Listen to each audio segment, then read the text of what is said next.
Hello friends, welcome back to Webronaq. In this video, we're going to talk about something really fun in C programming, nested loops. And the best part, we're going to use them to print a star pattern on the screen. So if you've ever wondered how those cool triangle shapes made of stars are created in code, stick around because by the end of this video, you'll know exactly how it works. All right, let me show you what's on the screen. This is a simple C program, and at the very top, we have our usual include statement for standard input-output. Then we jump into the main function, which is where our program actually starts running. Now look at this. Inside main, we've declared two integer variables, I and j. You might be wondering, why two? Well, that's because we're about to use two loops, one inside the other, and each loop needs its own counter to keep track of where it is.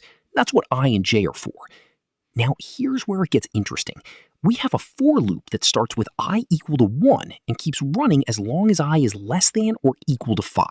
So this outer loop is going to run 5 times in total. Think of this outer loop as the one that controls the rows, meaning it decides how many lines of stars we're going to print. And right inside it, we have another for loop.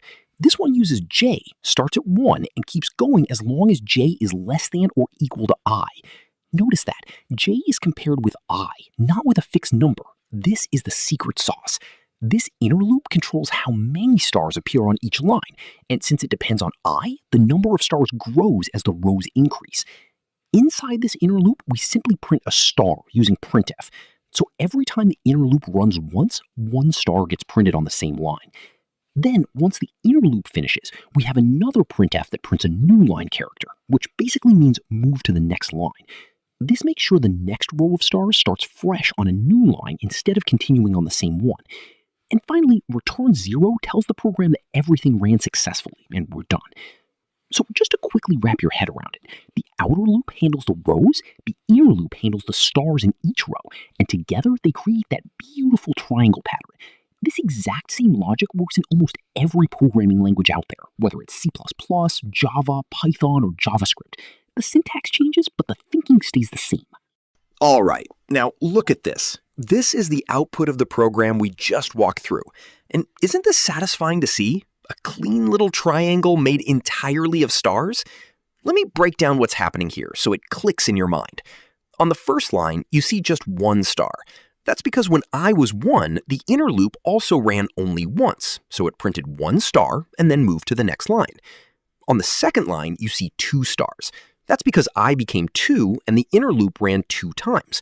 Then 3 stars on the third line, 4 on the fourth, and 5 stars on the fifth line, because by then I had reached 5 and the inner loop matched it. So the pattern grows 1 star at a time, perfectly lining up with the value of I in each round. This is exactly why we said the outer loop controls the rows and the inner loop controls the stars. And now you can literally see that logic playing out on the screen. And here's the really cool part. Once you understand this thinking, you can create all kinds of patterns. Reverse triangles, pyramids, diamonds, number patterns, you name it. It's all the same nested loop concept, just with small tweaks in the conditions. So that's it for this video, friends.